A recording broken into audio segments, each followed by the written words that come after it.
And what are nonverbal expressions of power and dominance? Well, this is what they are. So in the animal kingdom, they are about expanding. So you make yourself big, you stretch out, you take up space, you're basically opening up. It's about opening up.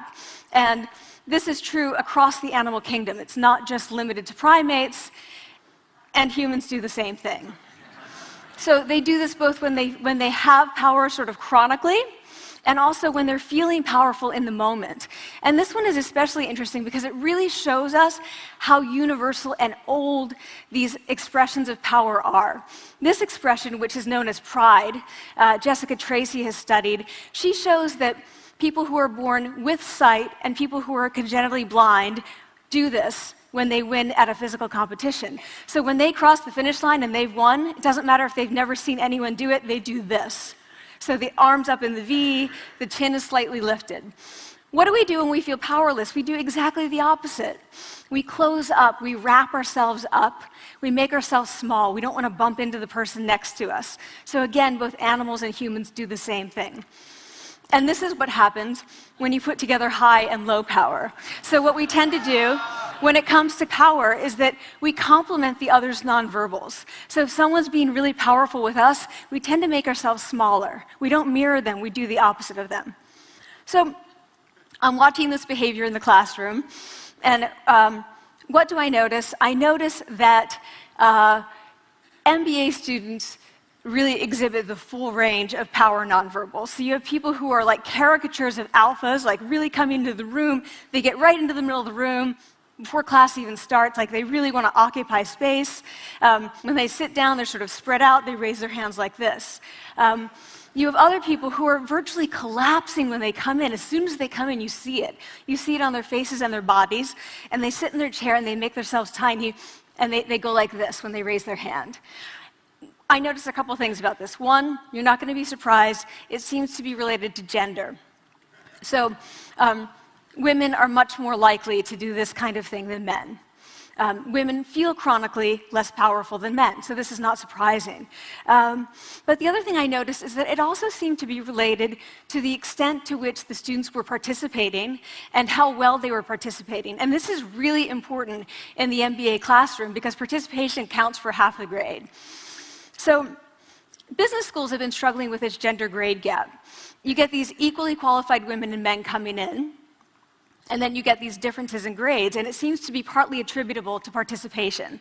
So I started to wonder, okay, so you have these people coming in like this, and they're participating. Is it possible that we could get people to fake it, and would it lead them to participate more? So my main collaborator, Dana Carney, who's at Berkeley, and I really wanted to know, can you fake it till you make it?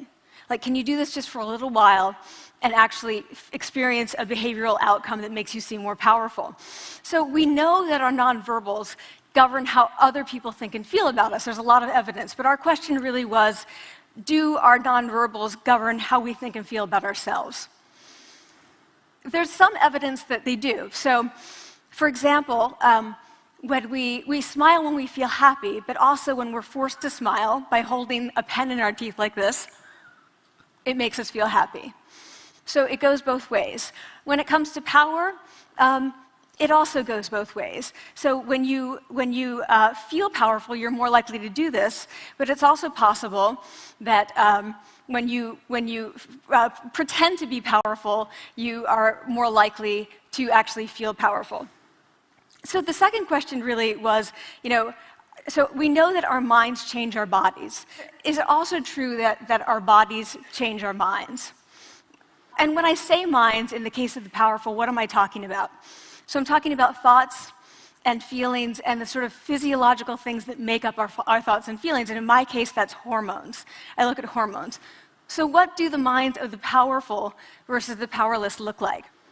So powerful people tend to be, not surprisingly, more assertive and more confident, more optimistic. They actually feel that they're going to win even at games of chance. They also tend to be able to think more abstractly. So there are a lot of differences. They take more risks. There are a lot of differences between powerful and powerless people. Physiologically, there also are differences on two key hormones, testosterone, which is the dominance hormone, and cortisol, which is the stress hormone. So what we find is that high-power alpha males in primate hierarchies have high testosterone and low cortisol.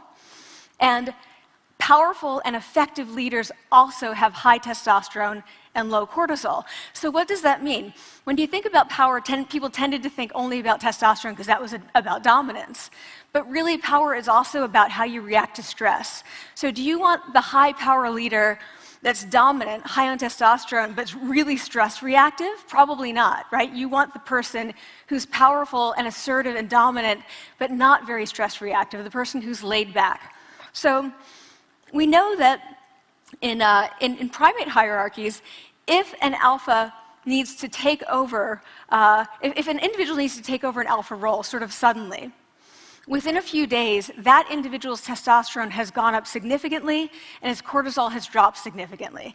So we have this evidence, both that the body can shape the mind, at least at the facial level, and also that role changes can shape the mind. So what happens, okay, you take a role change, what happens if you do that at a really minimal level, like this tiny manipulation, this tiny intervention? For 2 minutes you say, I want you to stand like this, and it's going to make you feel more powerful. So this is what we did. We decided to bring people into the lab and run a little experiment. And these people adopted for 2 minutes either high power poses or low power poses. And I'm just going to show you 5 of the poses, although they took on only 2. So here's one, a couple more. This one has been dubbed the Wonder Woman by the media.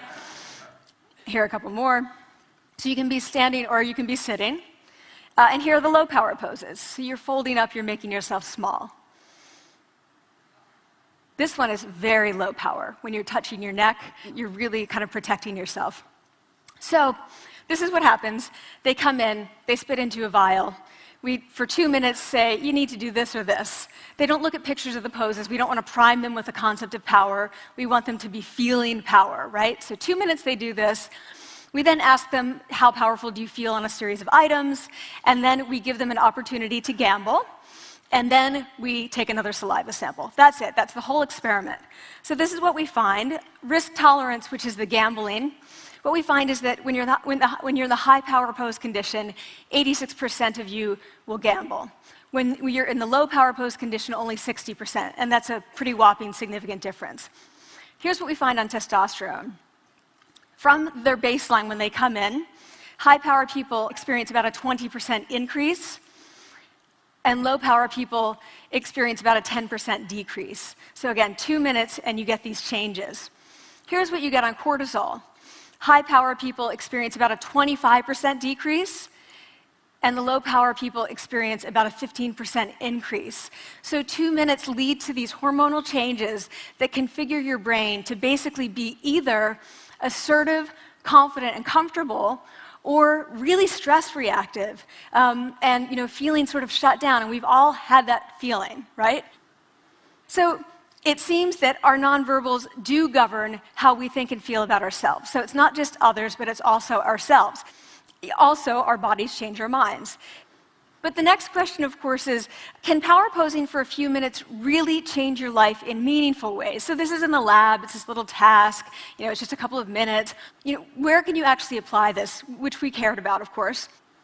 And so we think it's really what matters, where you want to use this is evaluative situations, like social threat situations.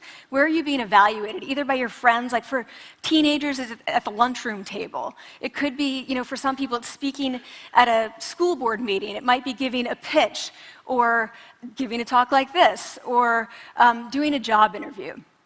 We decided that the one that most people could relate to, because most people had been through, was the job interview. So we published these findings, and the media are all over it, and they say, okay, so this is what you do when you go in for the job interview, right? So we were, of course, horrified, and said, oh my God, no, that's not what we meant at all, for numerous reasons. No, don't do that. Again, this is not about you talking to other people, it's you talking to yourself. What do you do before you go into a job interview? You do this. right? You're sitting down, you're looking at your iPhone or your Android, not trying to leave anyone out. You're looking at your notes, you're hunching up, making yourself small, when really what you should be doing maybe is this, like in the bathroom, right? Do that, find 2 minutes. So that's what we want to test, okay? So we bring people into a lab, and they do either high or low power poses again. They go through a very stressful job interview. It's 5 minutes long. They are being recorded, they're being judged also, and the judges are trained to give no nonverbal feedback. So they look like this. Like, imagine this is the person interviewing you. So for 5 minutes, nothing. And this is worse than being heckled. People hate this. It's what Marianne LaFrance calls standing in social quicksand. So this really spikes your cortisol. So this is the job interview we put them through because we really wanted to see what happened. We then have these coders look at these tapes, 4 of them. They're blind to the hypothesis, they're blind to the conditions. They have no idea who's been posing in what pose. And they end up looking at these sets of tapes and they say, oh, we want to hire these people, all the high-power posers. We don't want to hire these people.